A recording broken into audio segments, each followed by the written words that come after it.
আসসালামু আলাইকুম। আশা করছি সবাই ভালো আছেন, সুস্থ আছেন। আজকে একটা আলু পরোটার রেসিপি করে দেখাচ্ছি। আলু পরোটা তো আমরা অনেকভাবেই খেয়েছি, কিন্তু আজকে একটু ভিন্ন রকমভাবে করে দেখাচ্ছি। একদম ফুলকো নরম মুচমুচে একটা আলু পরোটার রেসিপি করে দেখাচ্ছি, যেটা এরকম পুরে ভরপুর থাকবে আর খেতেও অসম্ভব মজার। সাথে থাকছে অনেকগুলো টিপস অ্যান্ড ট্রিক্স, তাই না টেনে পুরো ভিডিওটা দেখতে থাকুন। চলুন তাহলে রেসিপিটা শুরু করি। প্রথমে আমি এখানে হাফ কাপ কুসুম গরম পানি নিয়ে নিয়েছি। এরপর এর মধ্যে দিয়ে দিব 1 চামচ পরিমাণ ঘি। ঘিটা দিলে অনেক বেশি ফ্লেভারফুল হবে আর দারুণ একটা সুগন্ধ আসবে। এরপর এখানে দিয়ে দিয়েছি 1 চামচ চিনি আর হাফ চামচ পরিমাণ লবণ। সব কিছু একবার একটু মিশিয়ে এর মধ্যে 1 কাপ পরিমাণ আটা দিয়ে দিচ্ছি। এখন হাত দিয়ে মেখে নিচ্ছি। এরপরে আমি আরও 1 কাপ আটা ব্যবহার করব। চাইলে এই ডোটা ময়দা দিয়েও করে নেওয়া যাবে, কিন্তু ময়দাটা সবার বাসায় অ্যাভেলেবেল থাকে না, তাই আজকে আমি আটা দিয়েই করে দেখাচ্ছি। এরপর এই সবগুলোর মধ্যে একটা সফট গোলা আকারের ডো তৈরি করে নিব।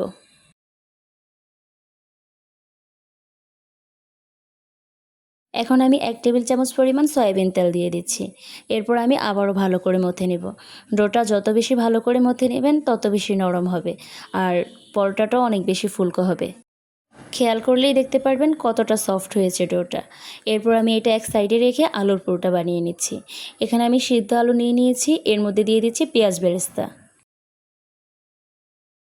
এখন এর মধ্যে দিয়ে দিব 1 চামচ পরিমাণ চিলি ফ্লেক্স আর হাফ চামচ ভাজা জিরার গুঁড়া। ধনিয়া পাতা আর কাঁচামরিচ কুচিটা দিয়ে দিচ্ছি। এরপর দিয়ে দিব স্বাদমতো লবণ আর 1 চামচ পরিমাণ সরিষার তেল দিচ্ছি। এতে করে টেস্টটা খুবই ভালো আসবে। অবশ্যই পেঁয়াজ বেরেস্তা ব্যবহার করার চেষ্টা করবেন, এতে করে খেতে ভালো লাগবে। কাঁচা পেঁয়াজটা দিলে হয় কি, ভাজার পরও পেঁয়াজের একটা আষ্টে গন্ধ থেকে যায়, তখন খেতে বেশি একটা ভালো লাগে না। আলু পরোটার পুরটা একেবারেই রেডি। এখন আমি ডোটা ভালো করে আবারও মথে নিয়ে 2 ভাগে ভাগ করে নিব। আমি আলু পরোটাগুলো একটু বড় করেই বানিয়ে নিচ্ছি, এতে করে পুরটা ভিতরে ভালোভাবে থাকবে আর লেয়ারটাও খুব সুন্দর হবে।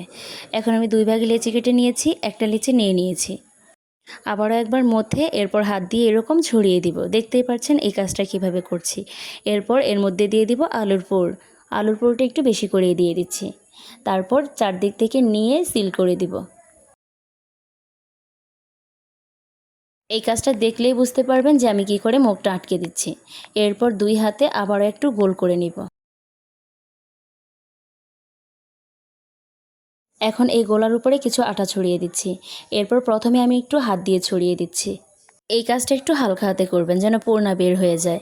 এরপর আমি একটা বেলুনের সাহায্যে হালকা হাতে বেলে নিব, একটা গোল শেপ দিয়ে দিব। যদি আপনার পরোটার ডোটা পারফেক্ট হয় তাহলে দেখবেন রুটিটা বেলে নিতে কোনো ঝামেলা হবে না আর পুরটাও বের হয়ে যাবে না। সব দিক থেকে ছড়িয়ে দিয়ে আমার রুটিটা প্রায় বেলা হয়ে গিয়েছে। তাওয়াটা যখন গরম হয়ে যাবে তখন আমি পরোটাটা দিয়ে দিচ্ছি। এরপর আমি এপিট ওপিট করে আগে ব্রাউন করে ভেজে নিচ্ছি। আপনারা কখনোই পরোটা ভাজার সময় আগে তেলটা ব্যবহার করবেন না, এতে করে পরোটাটা ভালো করে হতে চায় না, এমনকি উপরের কালারটাও আসতে চায় না আর তেলটা ভিতরে চুপসে যায়।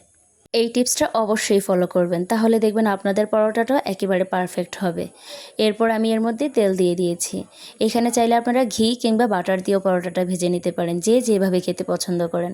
আমি তেল দিয়ে ভেজে নিচ্ছি। মাশাআল্লাহ, দেখতেই পাচ্ছেন পরোটার কালারটা কত সুন্দর এসেছে। এরপর আমি এপিট ওপিট করে ভালো করে চেপে চেপে ভেজে নিচ্ছি।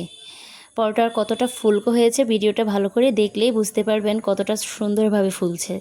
রেসিপিটা যদি আপনারা হুবহু ফলো করেন, এমনকি টিপসগুলো কাজে লাগেন, তাহলে দেখবেন আপনাদের পরোটাটা এত ফুলকো আর পারফেক্টভাবে হবে। বিকেলের নাস্তায় কিন্তু এই পরোটাটা ছোট থেকে বড় সবাই খেতে পছন্দ করবে। আমি আপনাদেরকে পরোটার ভিতরের লেয়ারটা কতটা সুন্দরভাবে হয়েছে দেখিয়ে দিচ্ছি। দেখেই বুঝতে পারছেন পরোটাটা কতটা সুন্দর হয়েছে, এমনকি কতটা ফুলকো ছিল। রেসিপিটা যদি আপনাদের কাছে ভালো লেগে থাকে তাহলে অবশ্যই লাইক কমেন্ট শেয়ার করে দিবেন আর প্লিজ চ্যানেলটা সাবস্ক্রাইব করে সাথেই থাকবেন।